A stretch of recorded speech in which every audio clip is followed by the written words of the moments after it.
ታሪካችን የሚጀምረው በሂርካንያ ምድር ላይ ሰዎች ከተፈጥሮ ጋር እጅግ በተስማማና ሰላማዊ በሆነ መልኩ ይኖሩ እንደነበር እያሳየን ነው።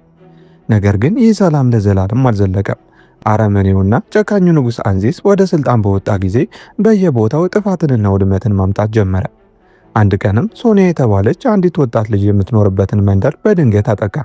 በዚያም ጥቃት አንድም የተረፈ ሰው አልተገኘም። ለዚህም ከብዙ ዓመታት በኋላ አሁን ላይ ትልቅ ሴት የሆነችው ሶኒያ ሌሎች የተረፉ የጎሳዋን አባላት ፍለጋ ላይ ትገኛለች። በእጇ የጫካውን ካርታ ይዛ ቀደም ሲል የጎበኘቻቸውን ቦታዎች ላይ ምልክት እያደረገች አንድ ሐይቅ ጋር ስትደርስ የጫካዋን አምላክ ሐውልት አግኝታ ከመታጠቧ በፊት ወደ እሷ ትጸልያለች። ሆኖም በዚያን ጊዜ አንዳንድ ውብ የጫካ ፍጥረታት በቅጥር ወታደሮች እየታደኑ ስለነበር በአቅራቢያዋ በከፍተኛ ፍርሃት ሲሮጡ ሶኒያ ፈረሷን ይዛ ቅጥረኞቿ አካባቢውን ለቀው እስኪጠፉ ድረስ ይደበቃሉ። በኋላ ላይ ስትወጣ ግን እነዚህ ፍጥረታት በሙሉ ቀንዶቻቸው ተቆርጦ መሬት ላይ ሞተው ታገኛቸዋለች። ምንም ማድረግ ባለመቻሏ እየተበሳጨችም ለብዙ ሰዓታት ፈረሷን ከጋለበች በኋላ በከባድ ጥቃት ላይ ያለች አንዲት ትንሽ መንደር ስለተመለከተች ፈረሷ ጫካ ውስጥ እንዲጠብቃት ካደረገች በኋላ ቅጥረኞቹ አንድን ግዙፍ ፍጡር ወደ ጎጆ ውስጥ እስኪገፉት ድረስ መንደር ውስጥ ሾልካ ስትገባ በድንገት የጦር ቀንድ በመነፋቱ ንጉሠ ነገሥት ድራጎን ከወታደሮቹ ከአስፈሪ የጦር ተሽከርካሪውና አንያ ከተባለችው ገዳይ አገልጋዩ ጋር መጣ። የጉብኝቱ ዓላማ የግላዲያተር ጨዋታዎችን ለማካሄድና ቅጥረኛ ወታደሮችንና ምርኮኞችን ለመሰብሰብ ሲሆን እስረኞቹን አንድ በአንድ ፈትሾ ወታደሮቹ መሪያቸውን እንዲያወጡ ካዘዘ በኋላ ከብዙ ዓመታት በፊት ይህንን ሰው ባሪያ በነበረበት ጊዜ እንዳገኘውና ያኔ ሰውየው በፊቱ ላይ እንደተፋበት ያስረዳል። ድራጎን አሁን ላይ የጠፋውን የሚስጥር መጽሐፍ ግማሽ ክፍል እየፈለገ ሲሆን ወደ ሄርኒያ ጫካ ለመግባትም ፍላጎት አለው። ይህን ተከትሎም ሰውየው ወደዚያ መግባት የሚችሉት በአማልክት የተመረጡና የተቀበሏቸው ሰዎች ብቻ ናቸው ብሎ ያስጠነቅቀዋል። ሆኖም ድራጎን በአማልክት እንደማያምን ይልቁንም በእውቀትና በሳይንስ ብቻ እንደሚያምን በኩራት ቢናገርም ሰውየው ግን አሁንም እምነት ስላለው በንዴት ከጮኸበት በኋላ ጄኔራል ካርሎክን እንዲገለው ሲያዘው ሶኒያ ሁለት ቅጥረኛ ወታደሮች ጓዳ ውስጥ አንድን አውሬ ሲያሰቃዩት በመመልከቷ በጭካኔያቸው እጅግ ተናዳ ሁለቱንም ካስወገደቻቸው በኋላ አውሬው ያለበትን ጎጆ ለመክፈት ስትሞክር አንያ በድንገት ደርሳ ታጠቃት ጀመር።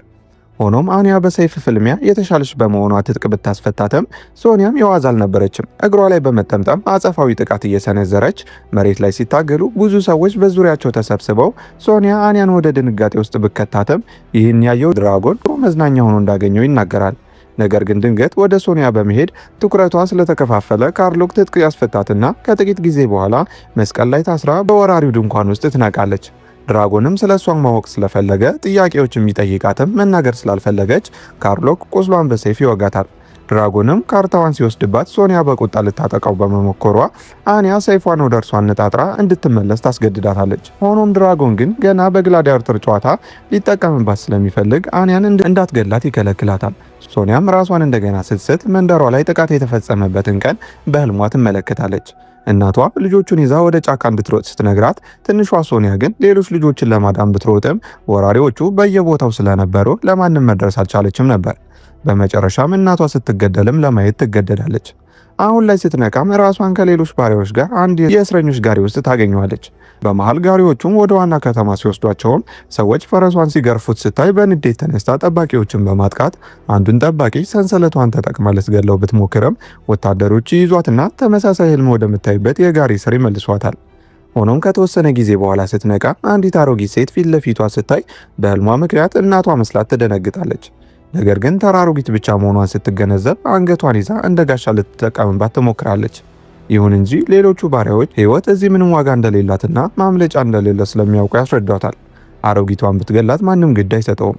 ካፒቴኑም ቢላዋን ጥላ ካልተረጋጋች እንደምትገረፍ ሲያስፈራራት፣ በዚህ መሃል ማስተር ክሩድለስ ድራጎን በሄርካንያ ጫካ ላይ ለምን በጣም እንደተጠመደ ማሰብ ሲጀምር ድራጎን ንጉሥ አንዚስ ሄርካናውያንን ባጠፋበት ጊዜ የተረፉ ሸሽተው ግማሹን የሚስጥር መጽሐፍ እንደወሰዱ ሌላኛውን ግማሽ ራሱ እንደያዘና ይህም ብዙ ሳይንሳዊ ስኬቶችን እንዲያገኝ እንዳገዘው ያስረዳዋል።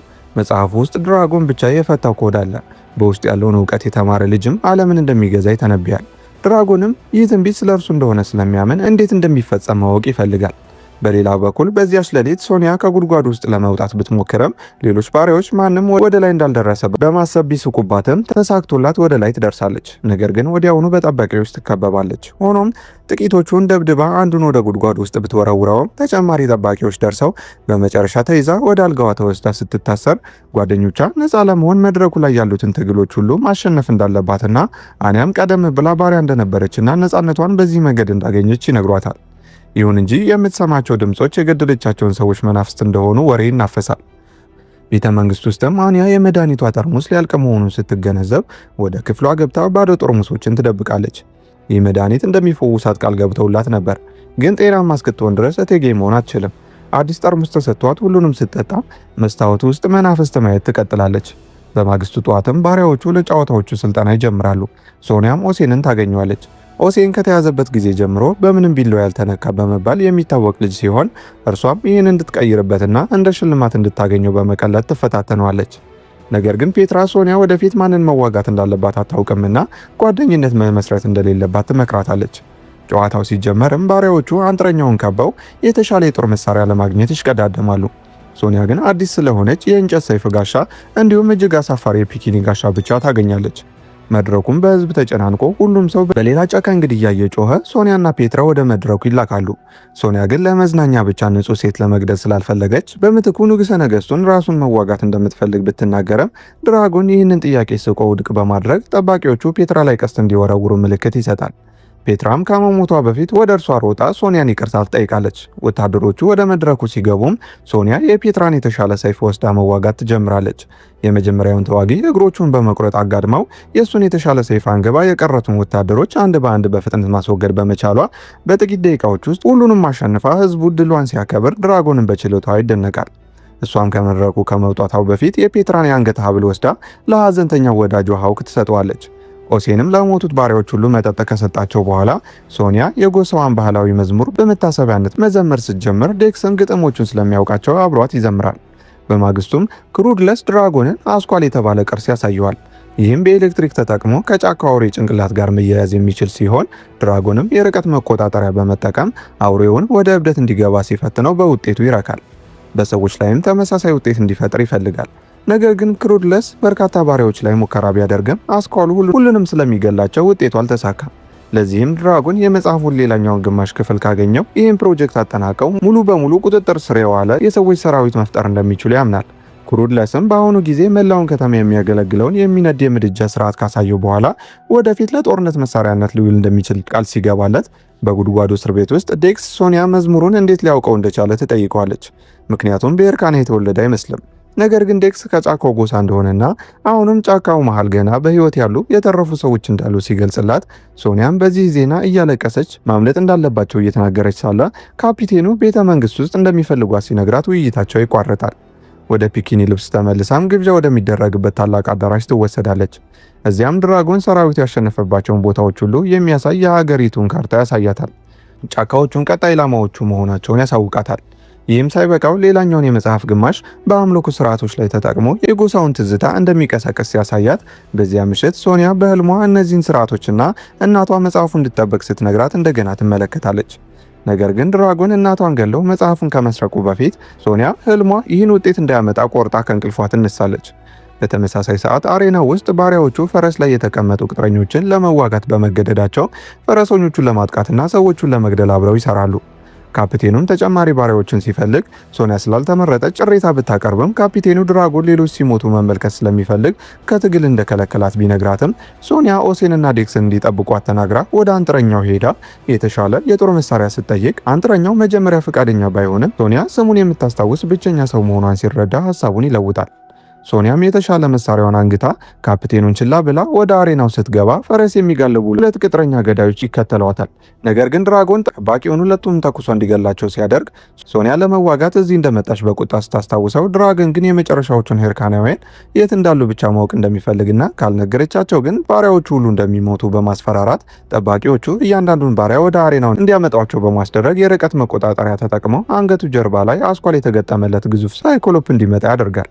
ያንን መቆጣጠሪያ ተጠቅሞም ሳይክሎፑ ባሪያዎቹን እንዲያጠቃ ሲያደርግ ሁሉም ለማምለጥ ይሮጣሉ። ሆኖም ሳይክሎፑ ጥቂት ባሪያዎችን ወደ ጥልቁ ይጥላቸዋል። ሀውክም አውሬውን ለማጥቃት ሞክሮ በቀላሉ ይወድቃል። ለዚህም ሶኒያ አስኳሉን በጥንቃቄ በማስተዋል ወደ ሳይክሎፑ ጀርባ በመውጣት በቢላዋ ወቅታ ስትይዘው መጨነቅ ይጀምራል። ሶኒያም አስኳሉን ለማውጣት ሙሉ ኃይሏን ትጠቀማለች። ሳይክሎፑም ተረጋግቶ ሰውነቱን ዝቅ በማድረግ ይወድቃል። ጡንቻውንም ከጎኗ መሬት ላይ ሲያሳርፍ ሶኒያም ጠላቱ እሷ ሳትሆን ንጉሠ ነገሥቱ ራሱ መሆኑን በማስረዳት ልትታደገው ትሞክራለች። ሳይክሎፑ ግን ወደ ተሰበሰበው ታዳሚ ሮጦ በቀንዶቹ ግንቡ ማፈራረስ ይጀምራል። ህዝቡም ተበታትኖ ይሸሻል። የግንቡ መፍረስም ጥቂት ሲቪሎችን ቢገልም ድራጎን ግን በመጨረሻ ሰከንድ በካርሎክ ጥበቃ ከመንገዱ ተነስቶ በህይወት ይተርፋል። ሶኒያም ጓደኞቿን ሳይክሎፑ በፈጠረው ፍርስራሽ ውስጥ ያለውን ዋሻ ጠቆማ በዚያ በኩል እንዲሄዱ ነግራቸው በዋይት ቻፕል እንደምትገናኛቸው ቃል በመግባት ብቻዋን ወደ ቤተ መንግስት ውስጥ ሾልካ ፈረሷ የት እንዳለ እየጠየቀች ጠባቂዎቹን አንድ በአንድ ትገላቸው ጀመር።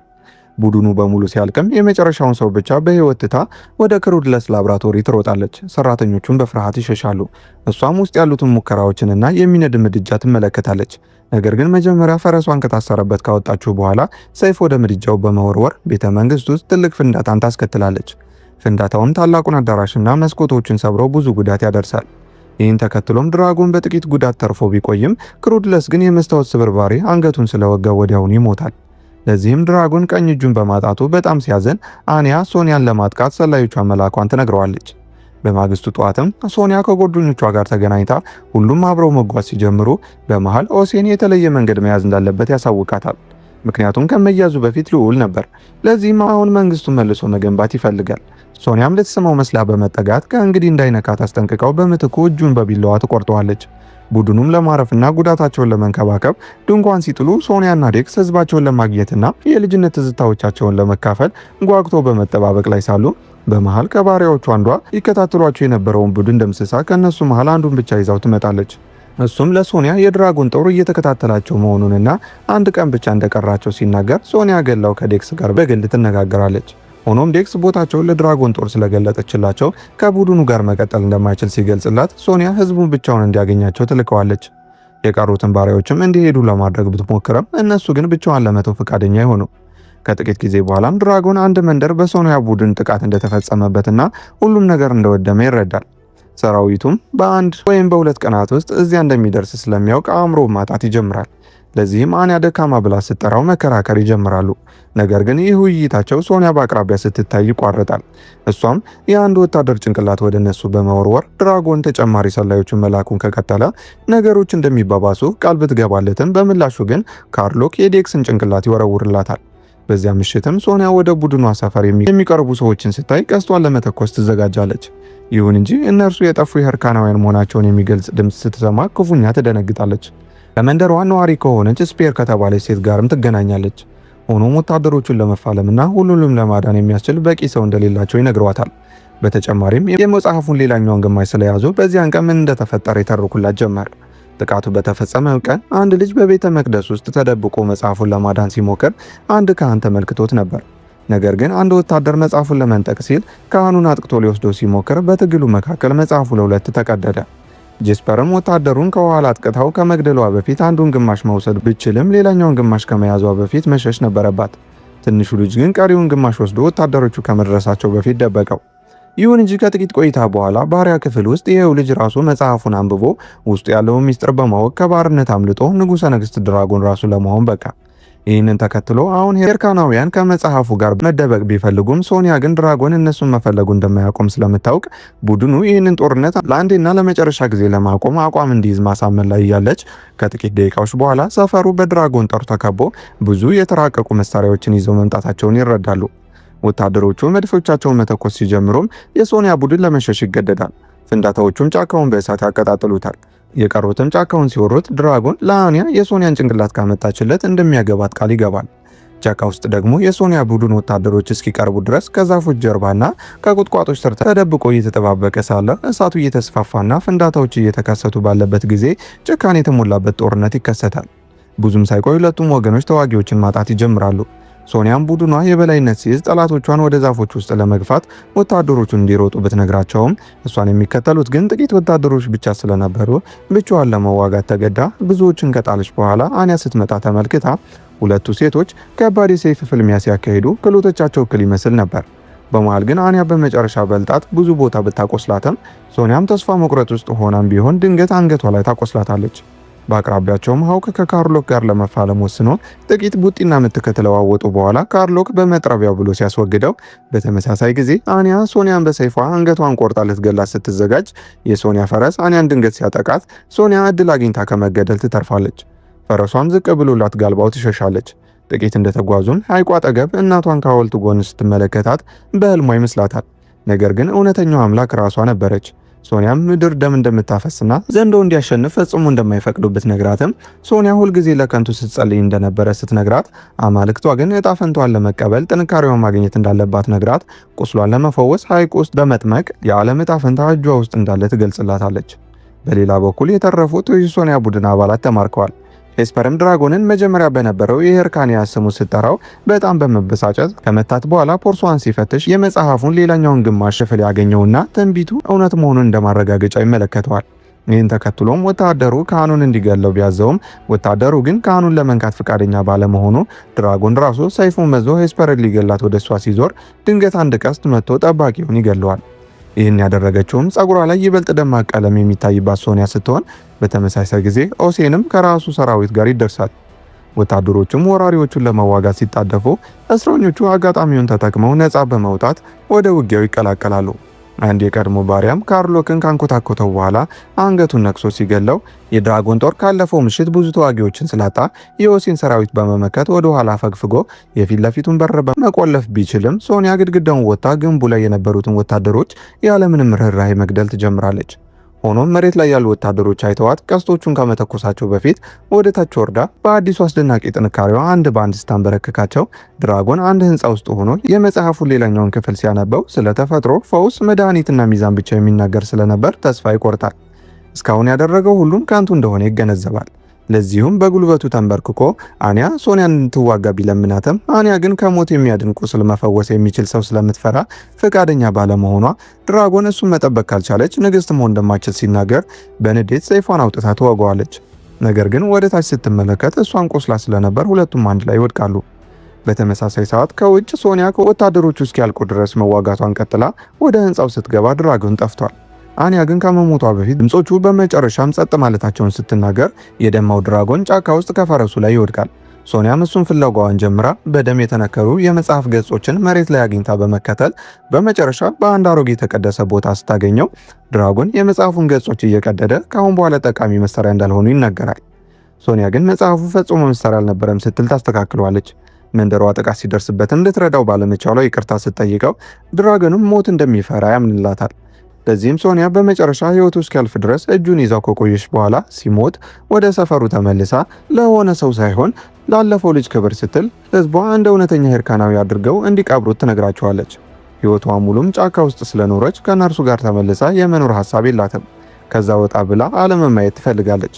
ታሪካችንም ከወራት በኋላ አንድ መጠጥ ቤት ውስጥ እየተዝናናች ሁሉንም በችሎታዋ ስታስደምም መጥፎ ዜና ይዛ የመጣች አንዲት ሴት ህዝቧ እሷ እንደሚፈልጋት ስትነግራት እነሱን ለማዳን መንገድ ስትገባ እያሳየን ያበቃል።